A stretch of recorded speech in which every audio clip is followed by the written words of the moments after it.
Welcome to My Favorite Mystic, a podcast about the weird and wonderful world of mysticism. I'm your host, AJ Langley, and today I'm joined by Rob Dickins. He's a publisher, a historian, and a very good friend. Rob, thank you for joining me. Thank you very much for having me, Amanda. So today we're going to talk about Juliana Fawcett, but first I want to hear a little bit more about you. Could you tell me a little bit about how you got involved in the academic arena of mysticism? So my work flows through two threads. So I'm a historian and I've looked at kind of two separate periods. One is the 20th century sort of history of psychedelics. And within that kind of history of psychedelic substances, there's this thread called like the entheogen thread, if you like. Entheogen means generating God within. And there's this kind of tradition look at substances like LSD, mescaline, psilocybin from like magic mushrooms, looking at them as a form of experimental mysticism. Like, can we recreate the mystical experience using these substances? So I've done a lot of study in that area, the most famous example being the Good Friday experiment, or the Miracle at Marsh Chapel, as it's known within countercultural circles, which is basically 20 divinity students at Harvard were sat in the chapel during, I think it was a Good Friday sermon reading, and half of them were giving psilocybin pills and the other half weren't. And then they had to fill out a questionnaire afterwards, how mystical was it? And I think most of them came out and said it was a deeply religious experience, and a follow-up 30 years later, they're like, just deeply religious experience. So on the one hand, it's been this kind of deeply psychological reading, what is it to have a mystical experience? Which kind of goes back to William James's stuff on, varieties of the religious experience. So it's that sort of thread of things. And the other kind of half I've looked at, which is who I'll be talking about today, Juliana Fawcett, is sort of like mystical practices in early spiritualism in like mid-Victorian 1850s, 1860s, particularly those who follow the Christian mystic Emanuel Swedenborg, who followed less his organized church, which appeared after he died, but rather more his own spiritual diary journey, and kind of illuminating his mystical practices themselves in order to communicate with the spirit world. But it had more prosaic purposes, like their own domestic spirituality and that kind of thing as well. So kind of got these two threads, kind of more deeply religious practice and the other kind of more scientific thread. Do you find that they combine well? Drugs and spiritualism, or the two disciplines? Either or. Well, actually, it's a really good question. I was speaking to a journalist recently about whether you have many people who take psychedelic substances and then try and communicate with the dead. And actually, there's not really many examples. There's a few traditions in South America which do incorporation. So you're taking in through spirit possession when you're on a substance, but there's not really been a massive thread for it. A little kind of parapsychological stuff. But from my own personal view, they're really, really similar, because what we're dealing with is people's personal experiences and how they conceptualize it. How do they think of themselves, like in relation to not only the world around them, but in the spiritual world as well? And actually, there's something deeply similar, although the contexts are obviously different. So Swedenborg isn't going to be the focus of our discussion today, but as his work is so fundamental to Juliana Fawcett's mysticism, would you mind telling us a little bit about him? Yeah, sure. So, he is the archetypal mystic in this story, in Juliana's story. So he was Swedish, surprisingly enough, as a Swedenborg, and he was a kind of Renaissance man, really, in his day. Up until about the age of 40, he was involved in politics, he was involved in geology, anatomy, a man of many skills who wrote voluminously on many, many different topics, but was also kind of deeply religious, but it wasn't the main thrust of his life. Then all of a sudden he had a couple of mystical experiences in kind of middle age. You might call it a crisis, a couple of long nights of the soul, if you like. The most famous one being him being in a pub in Clerkenwell, kind of dark or just like dimly lit room, private room, eating a meal in Clerkenwell in London while he was in London doing some work. And suddenly this strange ethereal figure appeared across from the table from him, and the light suddenly changed, and this figure leant forward and said, "You've got to be really careful what you eat." And in the face of this like unrequited dietary advice, he freaked out and ran out of the pub. I would too. It's none of your business, ethereal being. No, not at all. Well, it turns out it wasn't just an ethereal being. It was Jesus Christ himself, supposedly, who came to him in a dream that night and said, "Oh, I'm really sorry for freaking you out. I didn't really know how else to do it," whatever. And then told him that he had this divine mission, which was to visit the spirit world and to release the spiritual meaning of the Bible, basically do some biblical exegesis and try and understand the spiritual revelation that was happening in heaven and down on earth. So it's kind of millenarial, a little bit apocalyptic. I don't really see how be careful what you eat plays into that. It doesn't really play into it at all. It is a very strange story. I think it's like something on the lines of, you've got such an important mission, you've got to be careful for what you eat. But when I have read that story, I'm not sure that I have read what he was actually eating. I don't know if he was having like especially dirty pie and chips or something. He was thinking, look after your cholesterol or whatever. So anyway, so after this point, he basically goes on a lifelong mission, writing long tracts in Latin, reinterpreting the Bible in its spiritual as opposed to natural or literal meaning, is what he said, and continue to keep a spiritual journal. What kind of experiences does the journal record? What kind of things was he doing? He was doing things that was very physical and bodily, and like sexual organs as well, like giant vaginas with teeth would appear to him and this sort of thing. And he'd also be communing and discussing with different angels, figuring out whether they were lying or not, for example, in the spheres of heavens, discussing how the afterlife worked. And anyway, so he published all these things, and he said, look, the spiritual revelation is going to come down to earth. Please don't set up a church in my name. I don't want you to do that. The new church of Jerusalem, as he called it, will be kind of in a millennium. And you'll need to stay in your existing churches, and your transformation will transform your existing churches. That's a really interesting take. Yeah, I mean, it was kind of really sensible. Of course, after he died, for a decade or so, that's what people were. It was people who were interested in mystical literature and interested in the occult and spiritual practices who liked his work. And then a gentleman called Robert Hindmarsh, him and some colleagues were coming out of the Methodist and the printing traditions, like in Northern England. And they thought, no, I actually think he means that we need to set up our own sect. So suddenly the kind of Swedenborgian culture afterwards. Well, there's some money to be made as well. And they cooked up this revelatory episode where the divine comes down and ordains the first person to come over. So, there's a whole story behind that as well. And the whole Swedenborgian culture sort of splits into two. To this kind of organized sect of the new church, and those who continue to see him as a mystical and spiritual leader whose kind of life is the example they took from more so than his writings. So how does Swedenborgianism fit into the early spiritualist movement? And I suppose a broader question, who were the early spiritualists? So, we're talking about those people who are starting to communicate with the dead, which originally was through rapping on tables and communicating, like 1 knock for yes, 2 knocks for no. Which kind of emerges in the kind of antebellum US and kind of spreads very, very rapidly, and then kind of reaches England in the early 1850s. And there's a lot of table turning going on to communicate. And it's really domestic, all these things are happening in people's homes. They're working with the actual physical material objects of the home as well to do these communications. And in one sense, it's for entertainment when it reaches, it's kind of, often rich people going, let's get this medium to come and entertain us for an evening. It's only a couple of guineas or whatever it's going to be. And we'll get the table to talk to us. Something interesting might come up. There's another group of people who start getting involved who are seeing it as a much more deeply religious sense. And they tended to be of the kind of Swedenborgian belief system, because the idea that you could communicate with individual spirits of people who had died was already existing in the Swedenborgian tradition. So all of a sudden, this explosion of people supposedly communicating with the dead fitted almost slap bang into their existing cosmology. And it was well, we understand this fully. And this is what they would have seen as the progression of the new church, the new Jerusalem coming to earth. This was the very progression that they had been foretold for many of them.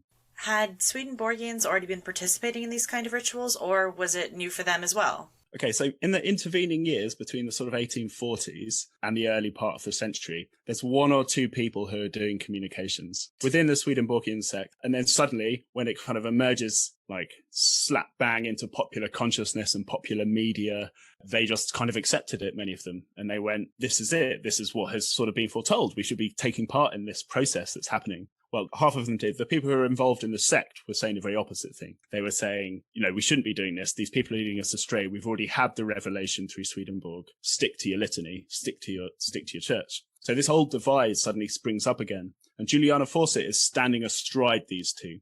So she's from a family of wealthy gentry, and they had several houses across the south of England. And they had turned to Swedenborgianism as a family in about the 1820s. And you can kind of trace the lineage of their family, their encroachment with it up till then. But she herself actually joins the church in about 1848. She's on one of the main London chapels. She joins in 1848, which is about the time her mum dies. And so she has this sort of spiritual and religious outburst at about that age. I think she's about 35 at the time, and suddenly goes quite hard into the sect. When this stuff then in the following decade kicks off, and it's really with an American medium called Daniel Douglas Hume, very kind of famous, nefarious, infamous medium who was very entertaining, especially at that age. He was 21 when he came to England and started pulling off his tricks for his wealthy patrons in London and the surrounding areas. She becomes enamored with him. The whole family become enamored with his seances, and they spend a whole summer together. And so she suddenly finds herself, although she's in the New Church sect to a degree, become enamored with what she would call the spirit power and the spirit manifestations. At this point, she's a spinster. She's unmarried. She basically looks after her father's home, which was obviously quite traditional for women at the time once her mother had died. And suddenly this provided her with a completely different outlet. And her principal form of communication was through automatic writing, or spirit writing, she called it at the time. The name automatic writing doesn't really kick in for another 10, 20 years. Can you elaborate on what spirit writing or automatic writing, what that means? Yeah, sure. So she would go into a form of trance, and the spirit would use their energy through her and make her arm write. And she would write out the messages from the spirits. So there are kind of several different ways that people conceptualize that. So one of her colleagues, another Swedenborgian called Garth Wilkinson, who also wrote some automatic writing text, would call it writing by impression. So he'd sit down with a pad and pen and he'd write down a word, any word, and then subsequently write down the next word that he was impressed upon him without thinking. And then eventually his hand would write out quicker and quicker until he was basically, he'd separate his conscious control of what his body's doing, and he'd create long bits of poetry. He was a bit of a Blake fanboy, and I think he was basically trying to write Blakean poetry. So Juliana is surrounded by all these people who engage with mediums and have a mystical understanding of the world. But how does her journey as a medium and a mystic really begin? So she's got this Daniel Douglas Hume, or Daniel Douglas, depending on how you pronounce it, Hume. He's about 21 at the time, and basically says Juliana's mother is coming to visit. And he's saying, your mother's here, and she's putting a crown on your head, and she's communicating. But so this isn't through Juliana at this point. She's just part of the seance setup rather than the medium herself.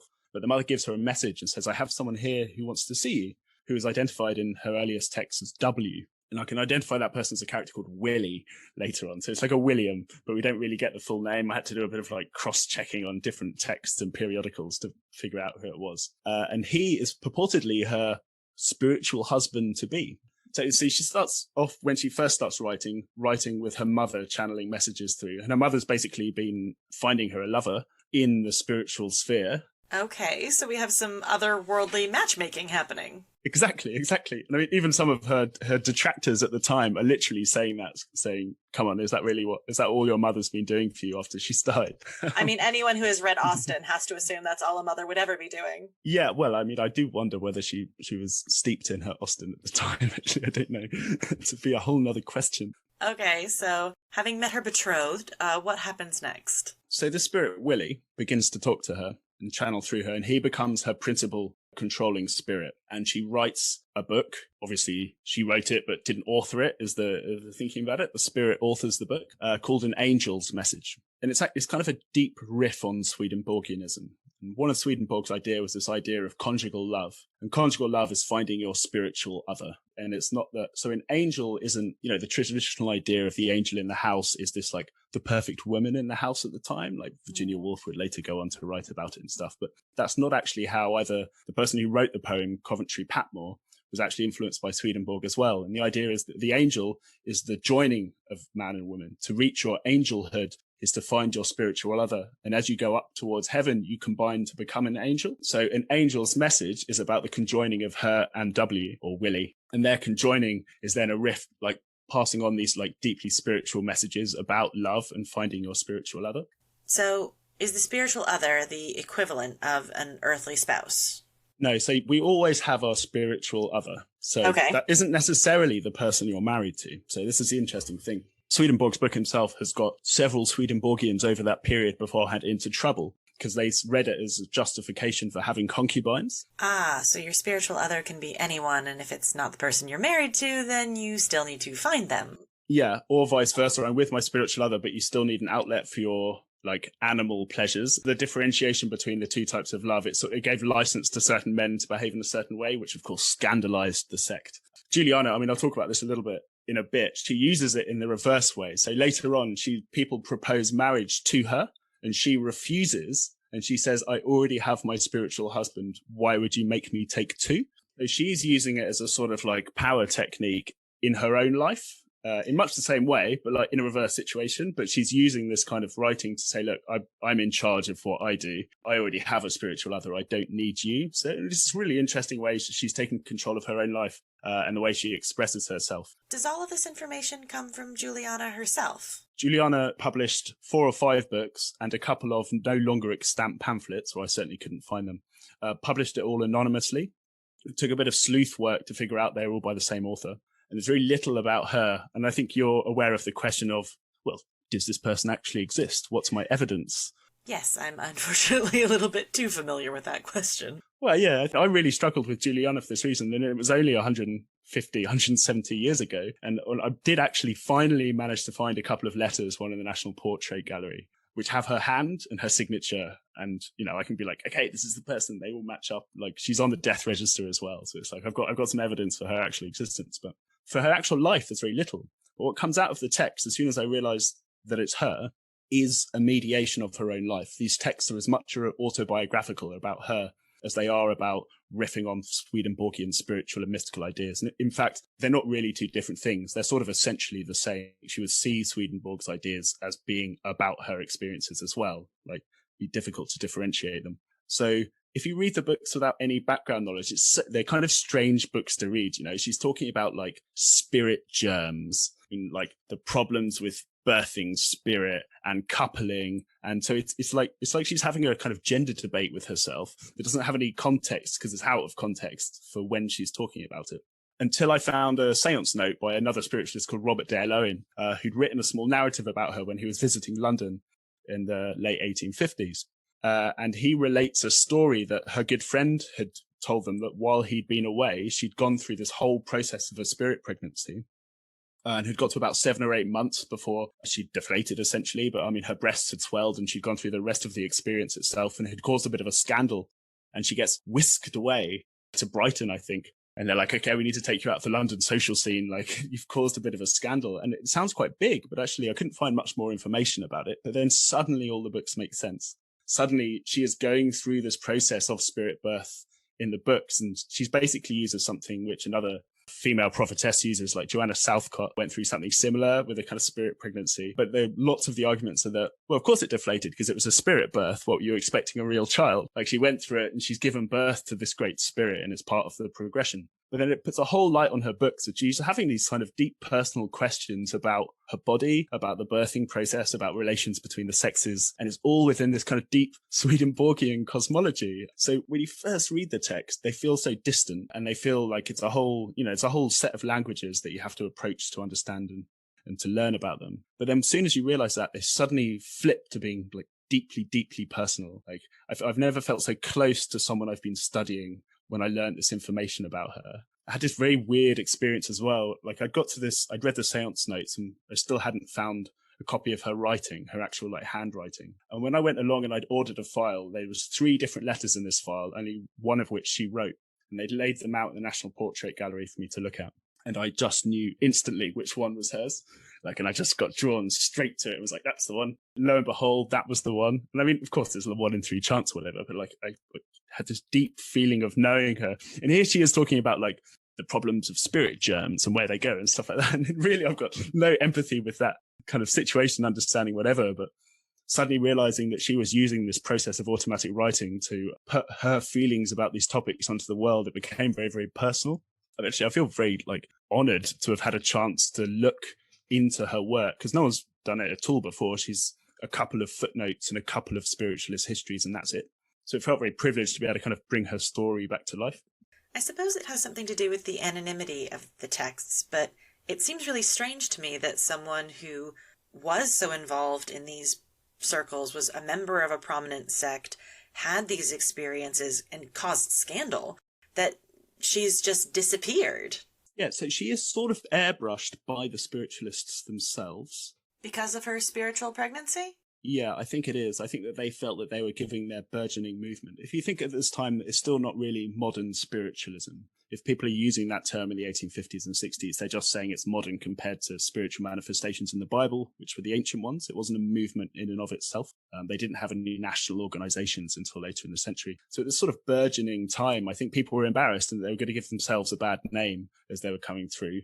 And also it obviously reflects some strands of Victorian morality, especially amongst the kind of like middle classes. But then for subsequent historians have not really noticed her either. And I mean, she seems just like, there's a lot of stuff on spiritualism and gender, since about the 1980s. It's been one of the big major topics within history, has been looking at the connection between those two things. And for them to have completely missed her seems strange. And it's like, it isn't like I looked at all the different anonymous books and went, oh, I think they're written by the nice person. Like I found an obituary in one of the spiritualist newspapers when she died going, she wrote these things. Like the information was there to be found. But no one was looking. Yeah. And I mean, they started, because I was just going to do something broadly on automatic writing before, I literally just I made a big list of every automatic writing book published between certain dates and kind of went into it to see if there were connections between the authors and their relationships.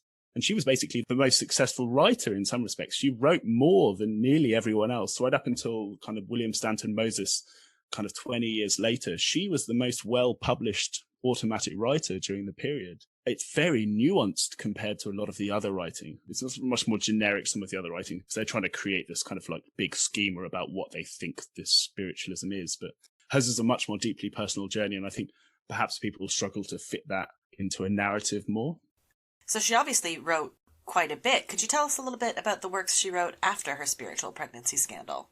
One of them's amazing. There's this whole passage which is talking about quote unquote spinsterhood. And like throughout the 19th centuries, there's a real big growth in the number of unmarried women, who are doing certain roles. And they're sort of seen as a useless part of society. Like they're not contributing anything. And she's got this really wonderful passage where saying, actually, they are the biggest contributors to the spiritual existence that we have.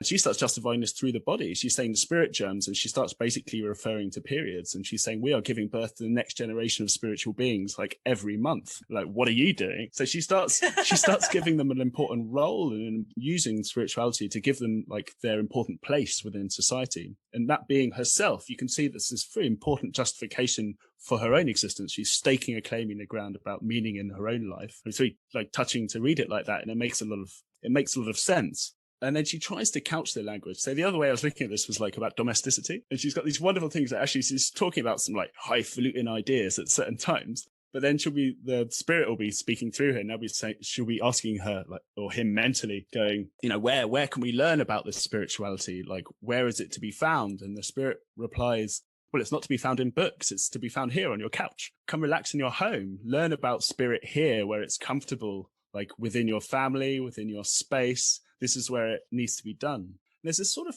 also thread, which isn't totally explicit in her work, but comes out in some of the other writers of the time, where it becomes a place of priority over the church itself. It struck me when you were saying, it's in the domestic sphere, it's where you already are. That speaks more to what Swedenborg was originally saying of make the changes where you already are. Examine the situations you're already in, the institutions you're part of, and make the changes there. Yeah, 100%. I mean, so when Swedenborg describes the afterlife, it's like describing middle-class heaven. Everyone is in very, very comfortable, luscious surroundings. It's about lots of scones. Yeah, lots of scones, lots of spiritual food, lots and lots and lots of spiritual food. And I think the colors are really important. So everyone wears specific colors depending on their kind of spiritual elevation.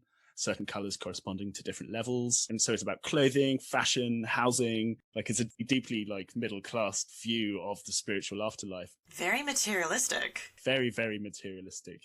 So that goes in well with the kind of growing middle class of the 19th century. It becomes very, very attractive to look at wealthier gentry, especially like in London and the surrounding areas, who are moving in from the countryside at the time. It really, really appeals to them. And this idea that everything could be like taught on the couch is just like, well, that's where the spiritual work is happening simultaneously anyway, according to Swedenborg. It's happening in people's homes of the spiritual afterlife on a couch. There's a perfect line of symmetry that's happening simultaneously between these things. And in some of the seances from different folk at the time, they're saying amazing things like, yeah, you can go to church on Sunday if you want, but like definitely come back here and tell us what your priest said, and we'll tell you whether he was lying or not. So it's like the whole shift of authority is happening at the same time as well, which is like, we are your primary spiritual outlet. That is your secondary one. And we have the authority to correct that one. Yeah, exactly. Which puts them above the priest, right? So it's what you'd expect from a kind of typical liminal experience, right? An inversion of social roles happens during the time but it's being undertaken. So the normal social role of the priest being spiritually above, when you have a mystical experience or a spiritual experience, those social roles are reversed. Suddenly the medium becomes the conduit of spiritual authority, directing it from the spirit and ultimately, they believed, from God. You don't need the mediation of the dude down the road in the frock when you could just do it at home. Where are all these mediums coming from? It tends to be classes of people who are marginalized in the Victorian period who are taking these things on. So it tends to be children, women, people who are now taking new forms of authority for themselves, who have begun to express their forms of authority in the same vein. And as you mentioned, Juliana uses her own writing to make the case for the importance of other marginalized people, specifically other unmarried women, which brings us back to her. And actually, I'd like to hear a little bit more about her relationship with W. Can you say a little bit more about that?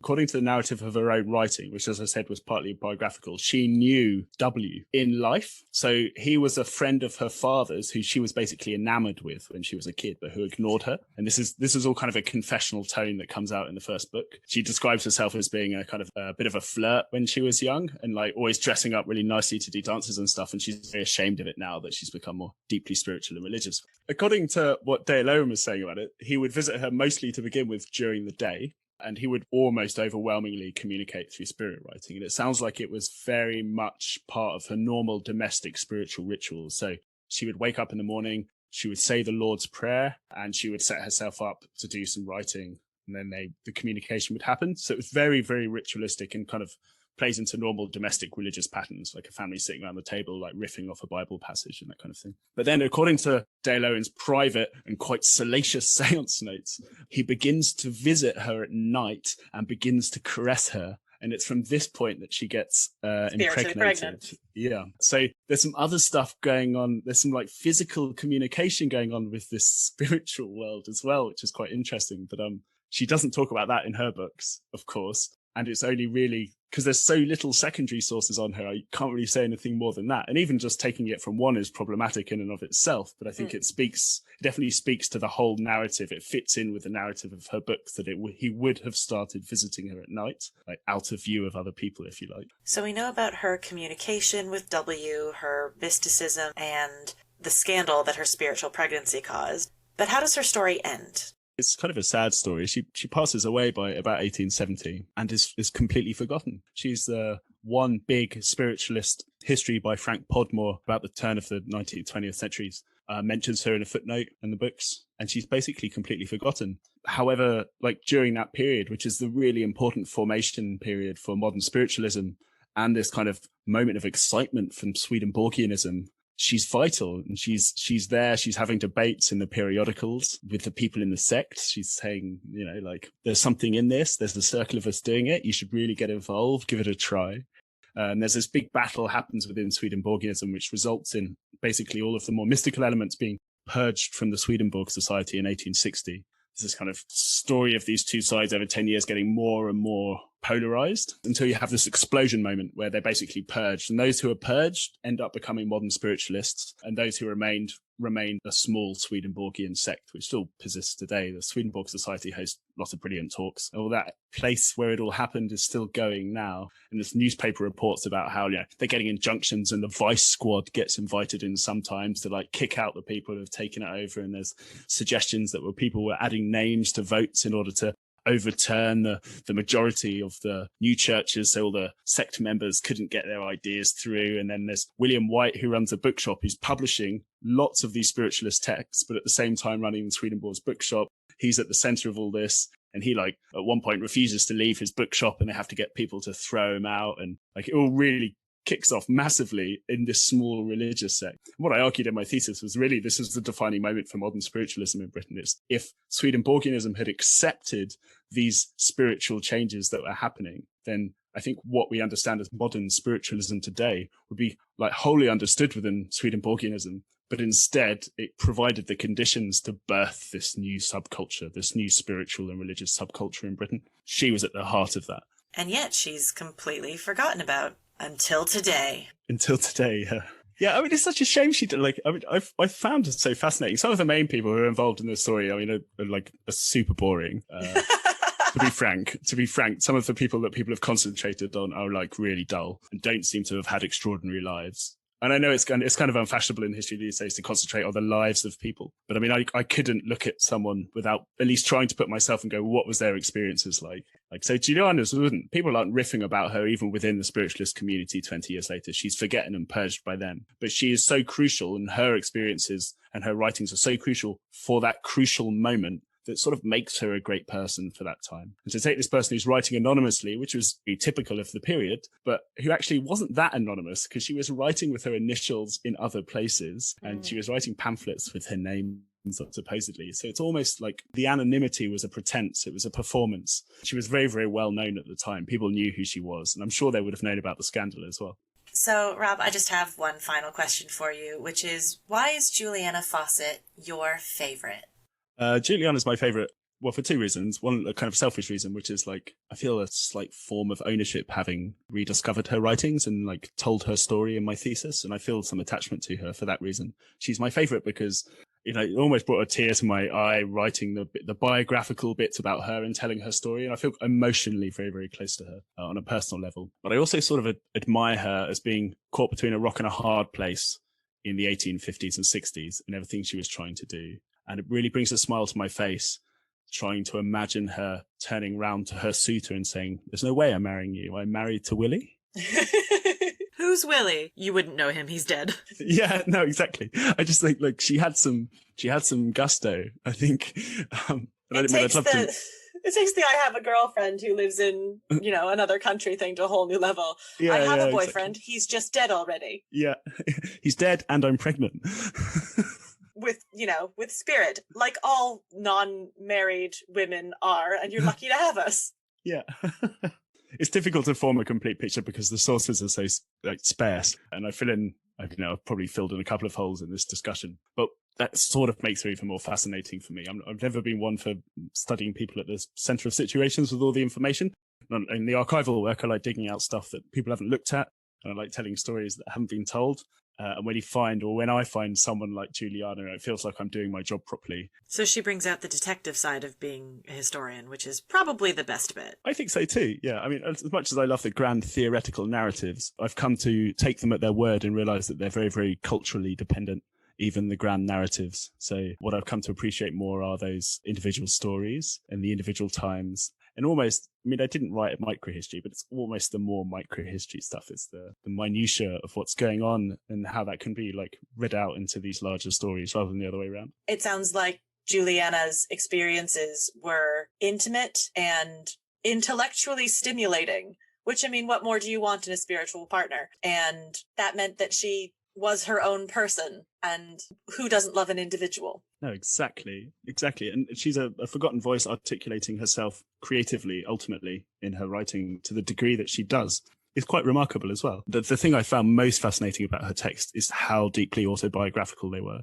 So you can go through all the context of saying, oh, no, she's channeling a spirit, it's a spirit talking to her, she's taking the male voice, and you can kind of play with all of these like theoretical ideas around it and what that represents for these kind of bigger ideas. But ultimately, she's just writing. She's writing some fascinating things about herself, her thoughts on religion, her day-to-day life. Like Daniel Douglas Hume, who I mentioned earlier, who introduced her to the spiritual stuff. By the time she kind of writes her first book, which is a couple of years after that, she's denouncing him as a like heretic, basically. And she's saying that he's using dark magic. And then she started being more fascinated with a different medium, and so riffs on them a little bit. So you begin to see like her personal feelings on stuff as well. So it's easy to go, she's taking the male voice or whatever, but it's definitely her voice. She's using this as a medium to do so. She's doing it very creatively. Rob, thank you for joining me today and telling us a little bit more about Juliana Fawcett and her fascinating life and unfortunate erasure. No problem. Thank you very much for having me. I hope you found it interesting. I did, and I'm sure that everyone else will as well. Where can people find more of your work? So my publisher is the Psychedelic Press, which can be found at psychedelicpress.co.uk or on Twitter at cypressuk. My own personal Twitter account, which is Kofgoda, Cofgoda, which is a riff on an Anglo-Saxon word for household gods. And on Juliana, they're going to have to wait. Absolutely nothing has been written, and I'm the person to write it, and thus far I've not done it. But hopefully I can put something out into the universe this year. Well, we're looking forward to that, and we'll certainly let everybody know when that happens. And thank you very much for joining me. Thank you very much, Amanda. Thank you for listening, and join me next time when I speak to Pavlina Kulagina about the mystic Margarita Ebner.